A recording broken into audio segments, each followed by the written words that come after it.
അൻസിബയുടെ ആവശ്യം അംഗീകരിച്ച് അമ്മ. ടിനി ടോമിനെതിരായ പരാതി അന്വേഷിക്കാൻ പ്രത്യേക സമിതി.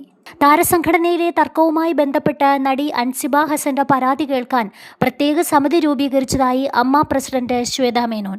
അമ്മയിലെ തർക്കം കേൾക്കാൻ പാനൽ രൂപീകരിക്കുമെന്നും ഇരുകൂട്ടരുടെയും പരാതി കേൾക്കുമെന്നും ശ്വേത അമ്മ എക്സിക്യൂട്ടീവ് കമ്മിറ്റി യോഗത്തിനു ശേഷം മാധ്യമങ്ങളോട് പ്രതികരിച്ചു. അൻസിബ, ടിനി ടോം, നീന കുറുപ്പ്, ലക്ഷ്മി എന്നിവരാണ് പരാതി നൽകിയിട്ടുള്ളത്. സമിതിയെ നിശ്ചയിച്ച് ആരൊക്കെയെന്നത് മെയിൽ വഴി ഇവരെ അറിയിക്കുമെന്നും ശ്വേത പറഞ്ഞു. മാധ്യമങ്ങൾ മുമ്പാകെ പറഞ്ഞതുപോലെ ഏകപക്ഷീയമാകില്ല സമിതിയെന്നും അമ്മ അംഗങ്ങളും പുറത്തുള്ളവരും ചേർന്നുള്ള 5 അംഗ സമിതിയാകും അൻസിബയുടെ പരാതി കേൾക്കുകയെന്നും ശ്വേത മേനോൻ വ്യക്തമാക്കി. അമ്മ ഓഫീസിലെ CCTVയിലെ ശബ്ദ സന്ദേശങ്ങൾ ചോർന്നത് ജനറൽ സെക്രട്ടറി കുക്കു പരമേശ്വരൻ വഴിയാണെന്നും ശ്വേത പറഞ്ഞു. തൻ്റെ കയ്യിൽ നിന്നാണ് ഓഡിയോ ചോർന്നത് എന്ന് കുക്കു പരമേശ്വരൻ സമ്മതിച്ചുവെന്നും ശ്വേത മാധ്യമങ്ങളോട് പറഞ്ഞു.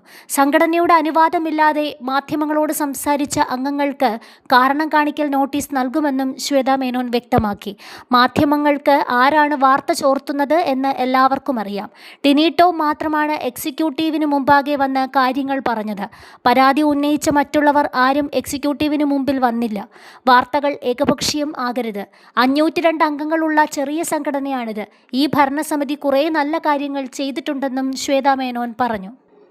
പ്രസിഡന്റിനെയും ജനറൽ സെക്രട്ടറിയെയും മാറ്റി നിർത്തി പാനൽ രൂപീകരിക്കാൻ ആകില്ലെന്നും അമ്മ പ്രസിഡന്റ് പറഞ്ഞു. പരാതിയിൽ പ്രത്യേക സമിതി രൂപീകരിക്കണമെന്നും രമേശ് പിഷാരടി, മാല പാർവതി, ധ്യാൻ ശ്രീനിവാസൻ ഉൾപ്പെടുന്ന സമിതി വേണമെന്നുമാണ് അൻസിബ മറുപടി നൽകിയത്. ജൂൺ 1 അല്ലെങ്കിൽ 7 ശേഷം ഹാജരാകുമെന്നാണ് മറുപടിയിൽ പറഞ്ഞത്.